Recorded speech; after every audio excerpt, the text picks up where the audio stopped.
उत्तर प्रदेश राज्य से जो प्रश्न पूछे जाते हैं उन प्रश्नों में से अब हम उनको एक एक करके देखेंगे। आप लोगों को मेरे साथ चीज़ों को समझते जाना है और देखते हुए चलना है, ठीक है।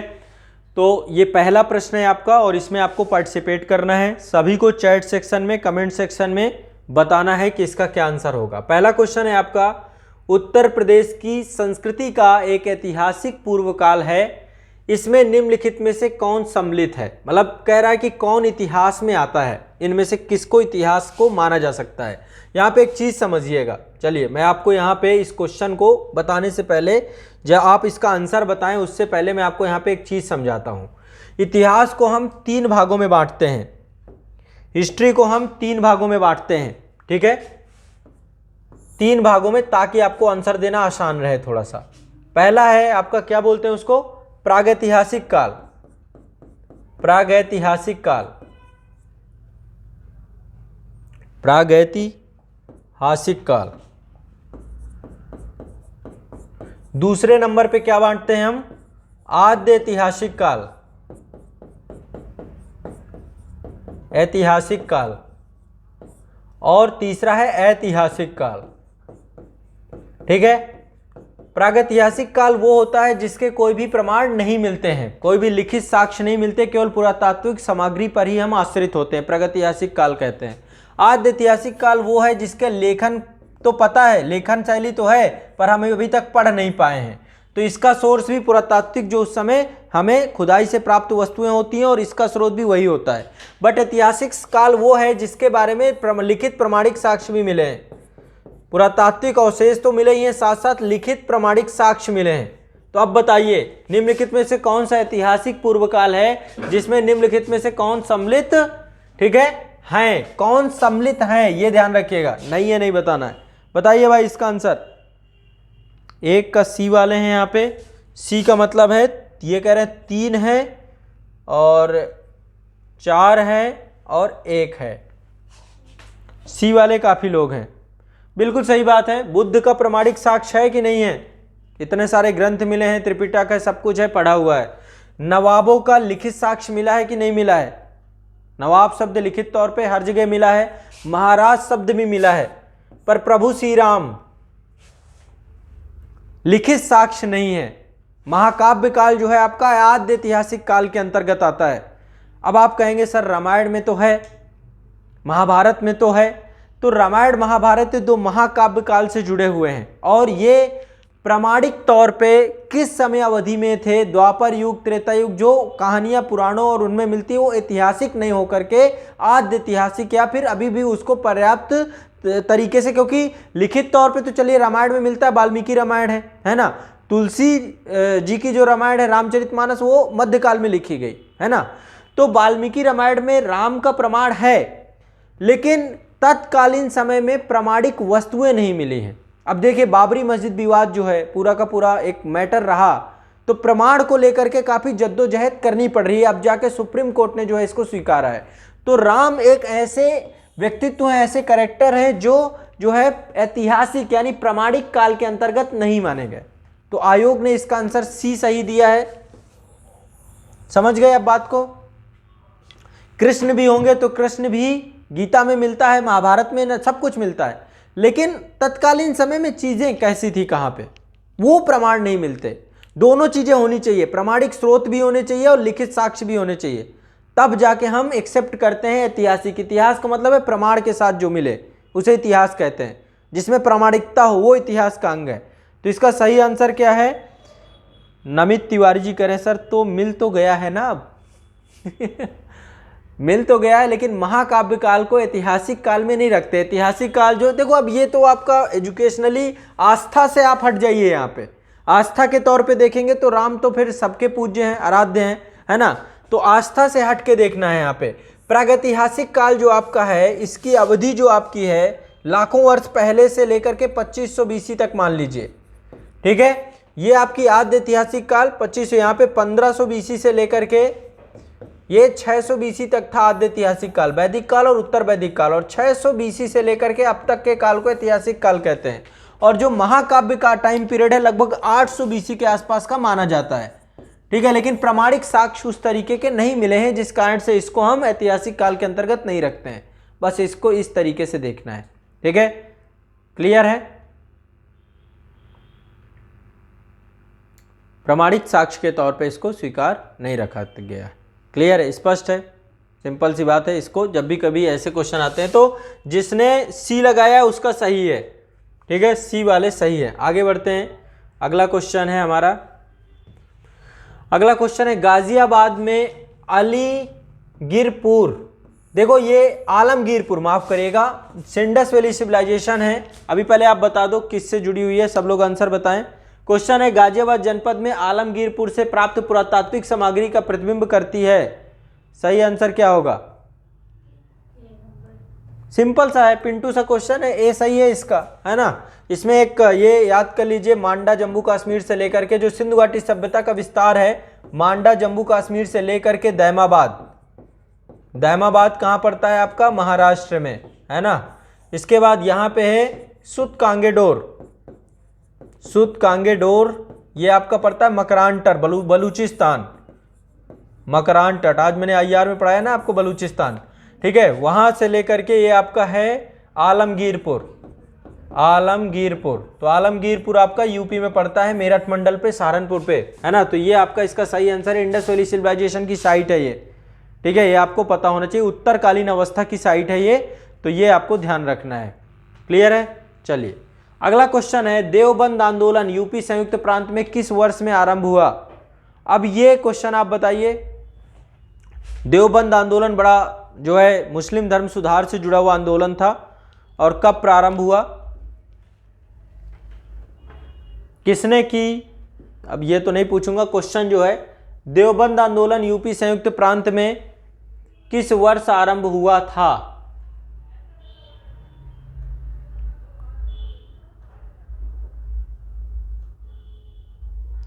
डी वाले हैं, स्किप वाले हैं, ए वाले हैं, बताएं भाई। फैक्चुअल क्वेश्चन है, पता है तो ठीक है, नहीं पता है तो कोई मतलब नहीं है। पता है तो दिमाग में बैठा लो। 1866 में क्या है इसका सही आंसर? 1866, डी सही है। जिसने भी डी लगाया है उसका सही है। याद करिए, देवबंद आंदोलन की शुरुआत किसने की थी? मौलाना हुसैन अहमद ने। नाम याद करिए, मौलाना हुसैन अहमद, हुसैन अहमद ने इसका प्रारंभ किया था। ठीक है, और इनके द्वारा दारुल उलूम की स्थापना की गई थी, दारुल उलूम की स्थापना की गई थी। ठीक है, देवबंद आपका यहीं पड़ता है उत्तर प्रदेश में, दारुल उल उलूम। ठीक है, इसकी स्थापना की गई थी। दारुल उल उलूम की स्थापना के साथ ही जो है ये देवबंद उत्तर प्रदेश उस समय संयुक्त प्रांत कहलाता था। तो 1866 याद कर लीजिए, देवबंद आंदोलन 1866 से जुड़ाव रखता है। क्लियर है? चलिए अगले चलते हैं। बेगम समरू ने अति प्रसिद्ध चर्च का निर्माण करवाया। बताओ भाई, समरू के बारे में कितने लोगों को पता है? बेगम समरू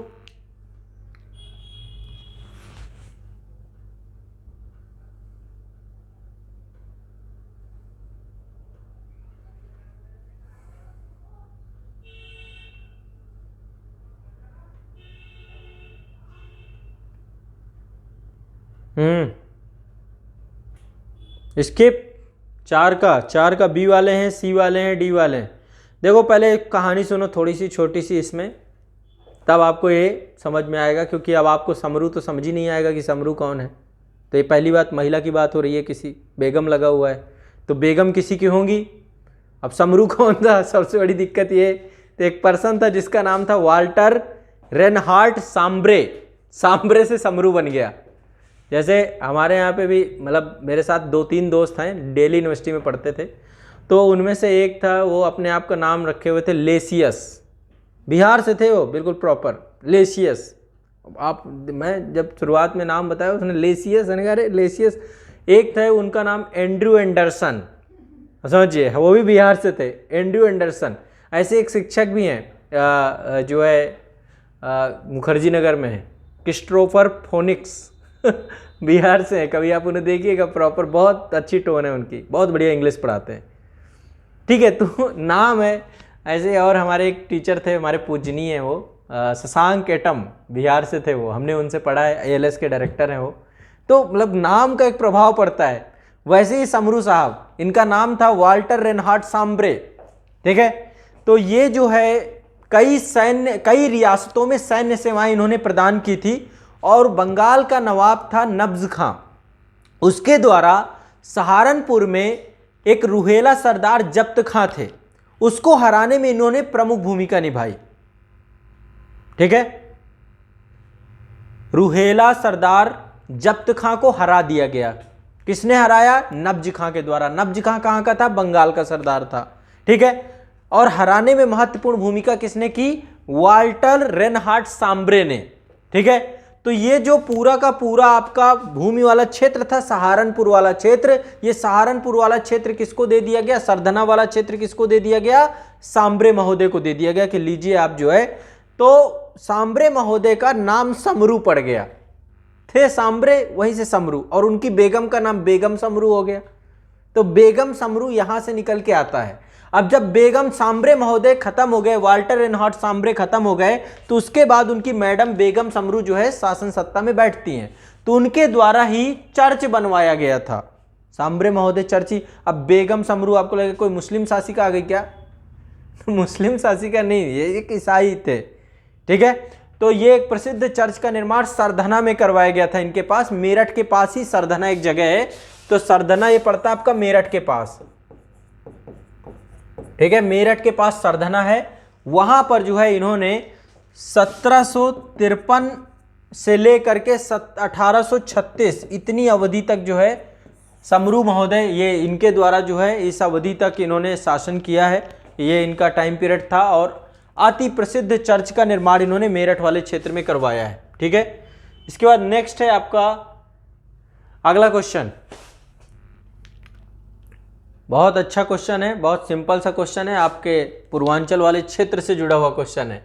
नवाब शुजाउद्दौला, अवध के नवाब की बेगम का प्रसिद्ध मकबरा बहू बेगम का मकबरा निम्नलिखित में से किस स्थान पर अवस्थित है? ठीक है। अब योगी जी होते तो गुस्सा हो जाते तुरंत, अभी तुरंत नाम चेंज करिए, ठीक है, ठीक है, तुरंत। हाँ चलो ये सही कर दिया, ये कैसे लिखा रह गया? तो हम भूमिका निभा देते हैं कई बार। नवाब शुजाउद्दौला की बेगम का प्रसिद्ध मकबरा बहू बेगम का मकबरा निम्नलिखित में से किस स्थान पर अवस्थित है? बताएं भाई।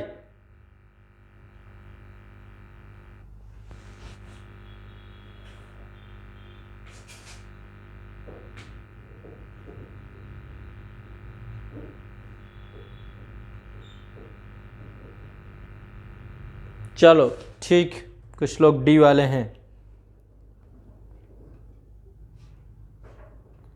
चलिए बहुत बहुत शुभकामनाएं। कौन है ये? खुशीराम प्रजापति जी कह रहे हैं सर गुड इवनिंग, आपके इंटायर वीडियो मैराथन क्लासेस की वजह से मेरा SSC CHSL में सिलेक्शन हो गया है।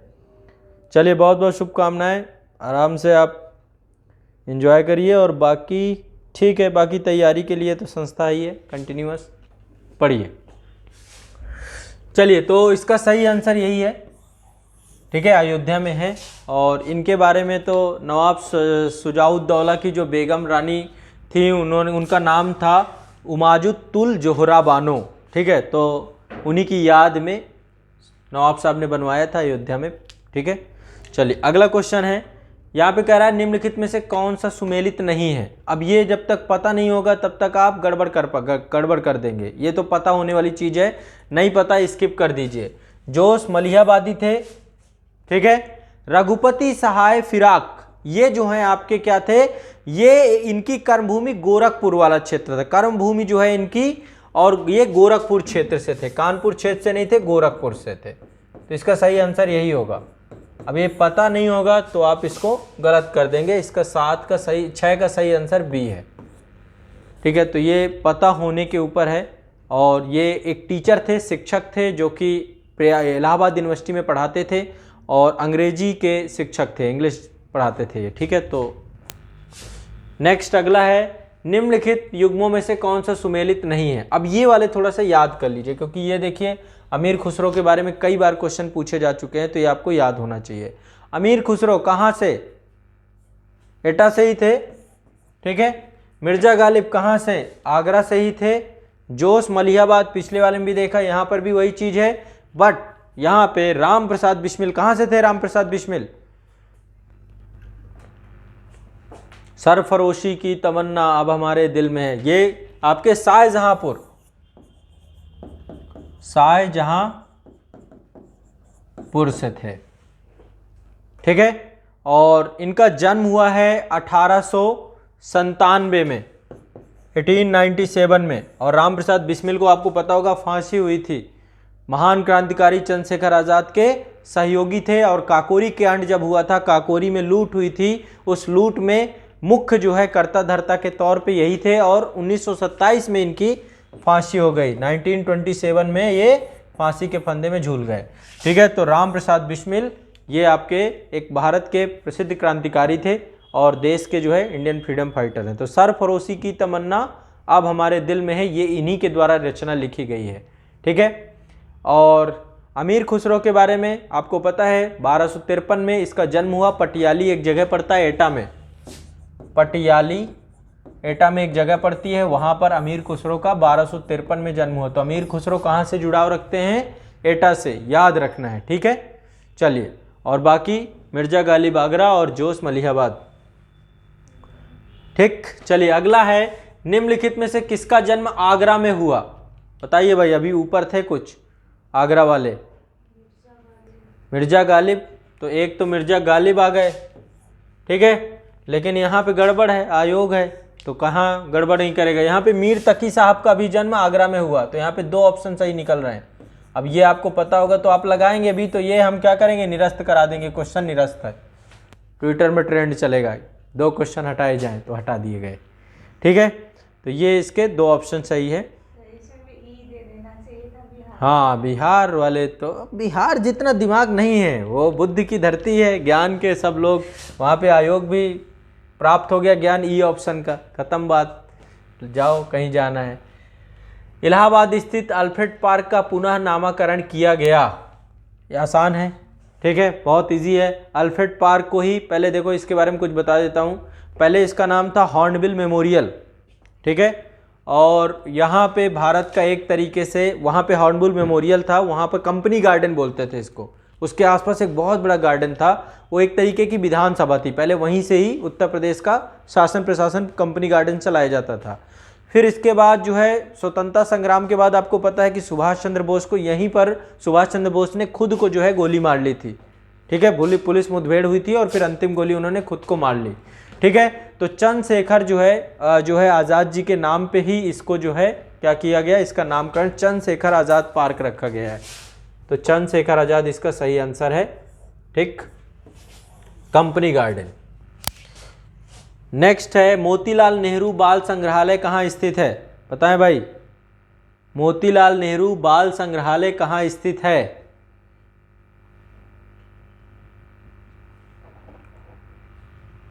क्या सही है, 10वें का। पता होगा तो ठीक है, नहीं पता होगा थोड़ा ना लगा ले जाएंगे आप आंसर, इसमें कोई ज़्यादा दिक्कत नहीं है। सी सही है इसका, लखनऊ का सी है। और इसकी स्थापना जो है 1957 में की गई थी और लखनऊ में स्थित है। तो कुछ देखो इस तरीके के आपके प्रश्न हैं, कहाँ पे क्या अवस्थित है, वहाँ के जो प्रदेश के जो प्रमुख व्यक्तित्व हैं उनका जुड़ाव कहाँ से है, तो हर तरीके से मिले जुले क्वेश्चन आते हैं। तो उत्तर प्रदेश से ये जुड़े हुए क्वेश्चन थे आपके, ठीक है। आगे क्रम हम लोग कंटिन्यूअस सिलसिला जारी रखेंगे, यूपी के क्वेश्चन और स्टेट वाइज हर एक स्टेट के क्वेश्चंस को लेकर के मैं आप लोगों के चलूँगा, ठीक है। तो उत्तर प्रदेश अभी हम लोग डायरेक्टली, अब इसका मेंस भी मैंने चालू कर दिया है, मेंस के भी क्वेश्चन हुए, तो हर एक स्टेट को भी इसी डायरेक्शन पे लेके चलेंगे।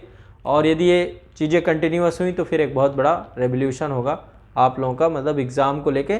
मेन ये है कि देखो पता होना चाहिए, फैक्ट और तथ्य नहीं पता होंगे आप एग्ज़ाम हॉल पे अच्छा परफॉर्म नहीं कर पाएंगे, है ना। और एक बार यदि आप पढ़ लें पूरे सिलेबस को, तभी मैं कहता हूँ संपूर्णता से पढ़ के जाओ। जब तक आप एक बार पूरा पढ़ेंगे नहीं तब तक शायद आप बहुत अच्छा परफॉर्म ना कर पाएँ, ठीक है। तो ये रहा। और जितने बच्चे हैं एक बार जो है